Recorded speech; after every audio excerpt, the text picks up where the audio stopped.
What's up, guys? It is Wednesday, January 29th. This week on the podcast, I have Peter Klamka, the founder of MoreCoin. Peter's actually a very interesting guy who has quite a background in the crypto ATM business and has also been involved in starting the first crypto strip club that was located in Las Vegas. And he tells a lot of great stories. I'll let him tell you a lot more about MoreCoin and what they're doing with that. With that said, if you'd like to make a monthly contribution to the podcast to help keep the ads away, go into the description below this episode and click on the link. As always, be sure to subscribe if you have not already, and share this episode with somebody that you think would like to learn more about blockchain, or in this case, MoreCoin. Enjoy. This is the BlockHash Podcast.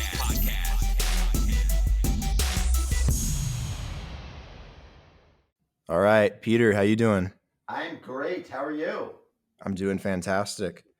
So tell me a little bit about your background and kind of how you got your career started for the people that may or may not know who you are, so that they can be a little bit more familiar with you.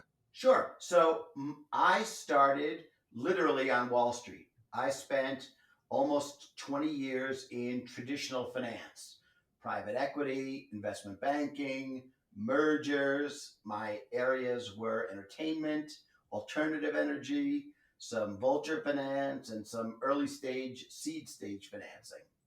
So I actually got into crypto in 2013. Two kids from, I think it was Columbia or NYU, came into the office on a referral from a lawyer we worked with and pitched me on this idea of a Bitcoin exchange. And they were talking about blockchain and Satoshi. And I just thought they were from Mars. I'm sitting there and this is on, looks like something out of our office looked like billions. And these kids are in here and trying to tell us that this was the future. And we were like, thanks, but no thanks. But I always kept it in my mind. And then we had an investment in South Africa with a currency problem. And I was like, I think that Bitcoin can solve the currency problem. And then I got interested in ATMs, and sort of out of my desk drawer, while I'm working at the private equity firm, I started putting out my own ATMs. So I had ATMs in New York City, I had them in New Jersey, I had them in Michigan, I had them here in Las Vegas. I even did the Mike Tyson Bitcoin ATM that was at the Link for a while. And so that's how I got started. Oh, very cool. What was that ATM called? I remember seeing that. So I've done so many licensing deals in my other life, and so seeing I thought that a brand would work well for ATMs, and that would be a way to get more onboarding of regular people into crypto. If they saw a name that they were interested in, saw a name that they were familiar with. And then, as now, at least in my version of my part of the world, crypto's all male. So I was seeing 14 to 50-year-olds buying crypto from my ATM. So I was like, everybody knows Mike Tyson, baddest man on the planet. And so that's how it got started. Very cool. Did you just hit up Mike Tyson and see if you wanted to do it, or did you already have that connection? Yeah, I had so I've done celebrity deals for 20 plus years. So I knew somebody who was able to put me in the audience or put me in front of Mike and his wife. No, that's awesome. Do you have those ATMs in Vegas still? No, I got out of the ATM business, and it was like, it's a very difficult business to manage, and I was sort of moving on to some other things, and then I met Bill from Bitrex, and at the time I was working on financing a club here in Las Vegas, and I had belonged to some membership clubs in New York. So I connected all three dots. I connected the idea of a club, crypto, and a membership, and put that together in 2017. Okay, gotcha. That makes sense. What difficulties did you run into with the ATMs? The ATM, they always closed your bank account. When you were depositing lots of cash back then, they always closed your bank account. It was difficult to manage. There was a safety consideration as to walking around. You didn't have Brinks who was willing to service your ATMs at that point. And then it was sort of a very mom and pop business back then. Customer service, you'd have people call up and say, I deleted my wallet. What's the 800 number to Bitcoin? And so it was just it's a very labor intensive, and the margins aren't great. So it was better served. My time was better served elsewhere. But that was how I got into crypto, was the ATM business. Gotcha. No, that's an interesting entry point. Like, I feel like to do well with crypto ATMs, you'd have to have quite a lot of them, honestly. You have to have quite a lot of them. I've heard now that some of the armored car services will service them, and there's a little more structure to the business. 3 years ago, it was the Wild West. I was one of the first people in the United States to bring the General Bytes ATM to the United States. I've worked with the other manufacturers. It was an interesting time, 2013 to 2015. Also, there wasn't the amount of places you could buy Bitcoin. You couldn't go. There wasn't the Cash App where you could buy it. There weren't many exchanges back then, so there was a real need for the Bitcoin ATM. Yeah, it was very limited back then for sure. It's not like today where you have all these different options to onboard yourself into crypto. And back then, like ATMs were like one of the only options, and then there were like a couple small exchanges, and then there's like local Bitcoins. Local Bitcoins and an ATM, and meet a guy in a parking lot at 2 o'clock in the morning. Yeah, no, thank you. Yeah, I had a guy call me one time. A kid calls me one time, takes me out of what we call like a Wall Street dinner in New York. Hey man, I want to buy some more Bitcoin. I heard you got that ATM, but I don't want to go all the way down there. Can I just buy it from you? And I was like, no. But anyway, so yes, it was like that back then. There wasn't there wasn't an app you could just go and get linked to your bank account. Yeah, it's super sketchy. And local Bitcoins reminds me so much of Craigslist in a lot of ways. Like, there's no way I'm meeting up with someone for Bitcoin. It seems really weird and sketchy. For sure. Oh, and then I would say, well, come to my office because, I worked out of a regular office in New York, and they're like, nah, I'll just meet you on the corner, man. And I was like, well, probably not what I'm interested in doing right now. So what are you doing right now? So I know that you got this thing called Morecoin.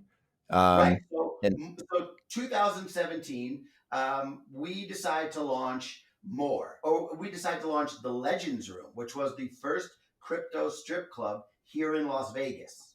And so we sell our memberships, and we created the contract. There's only 30 million more coins. 6,000 are needed to become a member. And so we create the first crypto strip club called the Legends Room, and opened in August of 2017, and that ran through March of 2018. And it was, an very interesting time. Bitcoin went to 20,000. We were like the Coinbase customer service. People would walk in. We had Bitcoin signs on the lighted Bitcoin signs on the outside, and we'd gotten a lot of press. And they're like, could you help me with my Coinbase account? Could I have a bit problem? Bittrex is my exchange. How do I log on? I forgot. I lost my phone and I don't know how to reset the 2-factor. I mean, we were like they were asking like strippers customer service questions about how to work their app. I mean, it was the funniest thing. That is funny. Yeah. One time a guy comes in a elevator uniform with grease on his hands and work boots and a green elevator uniform that said Otis Elevator on it. And I was the only one there at the time. It was like 3:00 in the afternoon. And he's like, I'm looking for somebody that knows about this Bitcoin stuff. I'm like, okay, what's your question? He goes, well, I don't know. So he opens up his phone, and he has $350,000 worth of Ethereum on his phone. He said, I'm the elevator man at the Luxor, and somebody told me to buy this a long time ago. What can I do with it? I said it's going to change your life if you want to get out. If you want to get out, or you want to use it to buy a house or pay off some debt. I mean, it was that kind of situation. So That's crazy. First yep. crypto strip clubs. How does that work exactly? Using So crypto in a strip club. well, first we had the membership, right? You had to be a member to get into the members area. So you had to own 6,000 coins to be a member, and that got you your entry. If you weren't a member, you could still spend it. We had hosts. We had temporary tattoos on some of the girls, and you could pay them or tip them with crypto. It was really integrated into the fabric of the strip club. But remember, it's 2017, Mhm. and every casino in Las Vegas came and knocked on our door, and they said, "This is interesting. We're interested in crypto. We like this idea of a membership. We like the idea that you've got a regular customer base that's the demographic that we're seeking: males under 45 years old who seem to spend a lot of money. How can we integrate you into traditional nightlife in one of the casinos?" We didn't want to stay in the adult world. It's very limited. You were limited the amount of press you could get. You were limited amount of the people who would come there. It was sort of like our ATM. So Mhm. um, we had always had aspirations to move to traditional nightlife, and we decided through an opportunity to move to create more, which was inside of traditional nightclubs. So at the time in 2018, we moved inside of Hyde at the Bellagio. So there was a more area where you're a more member. You had a special door, special host. You're a member. You've already set up, gotten on the guest list for the night. We've either verified it, you sent in a screenshot of your wallet, or we got to know you, and so they would come in. It was like Cheers for crypto kids, and that was how it worked. 2008, end of 2018, people stopped coming to Las Vegas. The crypto audience stopped coming to Las Vegas. We ended up getting a lot more of what I would call finance types who weren't interested in crypto initially to become members, Interesting. because you get to cut the line, you get to sit in a special place, you get discounts, and then what we would do from the coin standpoint is if we have a non-crypto member, we will just sort of freeze that crypto from the contract. So it reduces the amount of the 30 million that are potentially out there. And we're seeing, about, I don't know, maybe 10 to 15% of non-crypto, just finance types, people that want special attention in nightclubs, to become members, and then we introduce them. Some of them have become, oh wow, this is really cool, and some of them are like, not interested, but I like the club stuff. So that's okay. I mean, from a business standpoint, our focus, our DNA is all crypto, but at some point, if you have a customer, you can service them. So. Right. And now we're in Hollywood. LA has actually become our most popular club. And the reason why is because people actually live there, right? In Southern California, people live, and so they go to more. And so the More Club is in Hollywood, near Hollywood Boulevard, inside of a place called Argyle. And we have another place in Orange County, and then we're opening London in next month. Very cool. So you guys have 4 locations? Vegas, Orange County, London, and New York. In New York. Okay. So with More Coin, like what's the main purpose of it? Is it to show membership for the club, or does it have another use? So the main purpose is a way to designate your membership, and a way to Mhm. be able to, if you no longer want to be a member, you can sell your membership. The other part of the business that we started with this, and then sort of stopped and have picked it up again, is what I would call a timeshare aspect, or a personal seat license aspect, season ticket, meaning that we will at some point run out of memberships. And so you will be able to rent your membership, and you'll be able to say, okay, you'll be able to either put it in a pool that we manage, like a condo at the MGM or Palms Place, or you can do it yourself.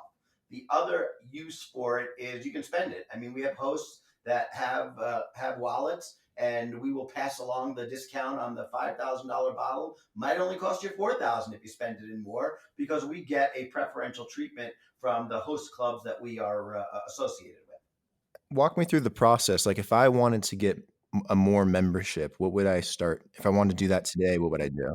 Well, I'm assuming you're a Hmm. Bittrex user. We are big fans of Bittrex, and Bill and Richie are just great guys, and we work very closely with them. So I'm assuming you have a Bittrex account. You'll buy your 6,000 coins. Almost every time somebody buys 6,000 coins with the intention of actually using them, they email us or they DM us or they see all the pretty girls that show up on our Instagram and say, "Hi, I'm a More member. What do I have to do to get some of these benefits?" And so we will respond and say, "Here's what you have to do, and you need to tell us what club you're coming to, what you need, and we'll put together the package for you." So I live in Los Angeles, and I want to go to More Hollywood next Saturday, and I have two people coming with me. Now it's usually just a plus one, but we're pretty liberal as far as if you want to have more people come, only because it shows off the benefit of the membership. So you'll and then we keep a you sign up for our email list, and you'll keep we'll keep a list of your preferences. We'll keep a list of who you are if you want to tell us that. For the club purpose, you got to show ID to get in, because of the way the law is. You got to be over 21, and you have to go through the club security purposes. So we know who you are, and you join, and that's how you use your Morecoin. Gotcha. So I imagine you guys have had some events already, correct? Well, so we've had, and we run events all the time. We ran a great New Year's Eve in Hollywood. Hmm. We run we're doing very closely associated with the UFC. And so in December, we had a special event that more members were able to get access to one of Dana White's 12 Days of Christmas and get a gift from the UFC. We've got viewing parties all the time here in Las Vegas. Sometimes we go, depending on the fight, depending on the relationship that we have with various fighters. So yes, there's always an event going on. And then every weekend in Los Angeles, there's something, whether it's a celebrity event, whether it's just a regular nightclub, whether it's a special DJ, all the time. Have you guys actually, is it an ERC20 token or is it, It is an ERC20 token. have you guys considered doing an NFT? We have not considered doing an NFT. I think you guys should. NFTs are really interesting because they are non-fungible tokens. They're Right. standalone, have their own unique value. So you could have, like, if you only did X amount of memberships, you could have X amount of NFTs to represent those memberships. It might be another simple way of doing it as well. And you could probably attach perks to that as well. Definitely interesting. We've gotten and we get all the time, like, for example, here in Las Vegas, you can rent exotic cars with More. We have a relationship with one of the exotic car rental places. So Mhm. sometimes a member comes in and says, "I want to rent a Ferrari and I want to pay in crypto." We can take care of that. Sometimes we have hotels. So we're constantly layering on different perks for the membership. What are some of those perks, or can you talk about them? Sure. I mean, the first perk is the membership gets you the access. So I don't know if you've ever waited on the line in front of one of the clubs, Mhm. but there's none of that. The host comes out, he takes you to the More area, and all of your needs are dealt with inside of the club. Also means that it works for business. So if you have a client you want to impress, if you have a girl you want to impress, I have a member coming who said, "Look, I think I'm going to get married to her. Can you make it this weekend like a really special weekend and here in Las Vegas?" No problem. We'll take care of all of that. So there's the aspect of we'll cater to your need, a concierge type service. Then we get you we'll get you various discounts. We'll get you various perks inside of one of the venues. Now in Los Angeles, there's a special more area. We will run celebrity events. So if there's a particular artist that's interesting to you, if there's a particular type of music that's interesting to you, more usually is involved at some point, and that's your night. You want to sit next to Cardi B? We've arranged that for people who've come to the club at when Cardi's been there for more. If there's an EDM DJ that you like, and we're running EDM night, you're not just sitting there watching it. The DJ will come, they'll say hello, they'll take some pictures, they'll hang out with you you get different access than if you just bought a ticket or a table. Yeah, that's pretty cool. Have you guys done any like advertising or promotion for it? We've gotten we got so much good press from Hmm. in the beginning, and we got a lot when we go into a new market. We get lots of press. We haven't really paid for advertising. London, we're gearing up for an opening there, which will have a celebrity component, lots of press, and then when you open a new market, people are like, oh, Vegas, oh, Hollywood, oh, and then word of mouth has been great.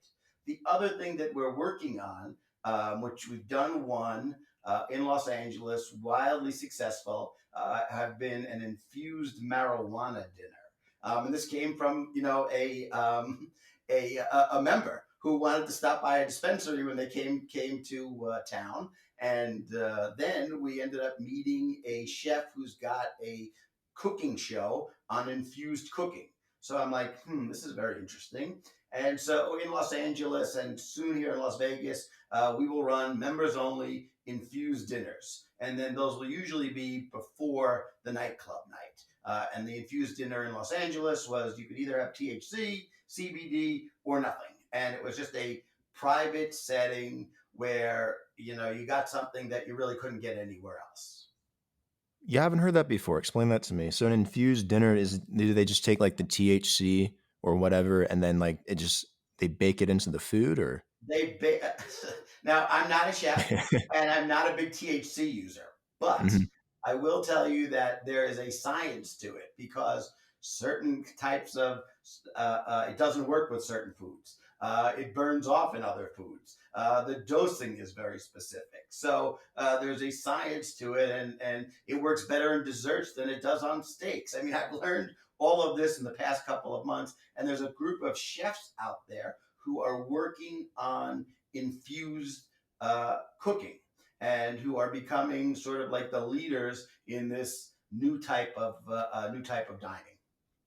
So we thought it was interesting. We had members asking, "Hey, this is would you send out an email? Would you be interested in this?" Overwhelming, yes. When's the next one? So that's how we had a customer and we had an interest, and so that's how we served the membership. Man, that's very interesting. I got to try that. I've never heard of it before. And it doesn't have to be. It doesn't have to be. People are like, oh, I don't want to get high. I'm like, oh, well, they have a CBD creme brulee, or your friend who wants the THC lasagna. You can have just regular lasagna. So I mean, it's just and it's new and cool, and then we'll sprinkle in a celebrity element to it and we'll have them hosted. But that's one of the things we're working on, where we'll do it every month, Las Vegas and Los Angeles, hopefully starting next month. That's so interesting. I got to try that out. So Yeah, definitely it come to the next one. Oh yeah, I definitely will. Just send me more information on that. I'd love to come out. 'Cause I'm in Vegas anyway, so whatever you guys are doing there, I could probably make happen. For sure.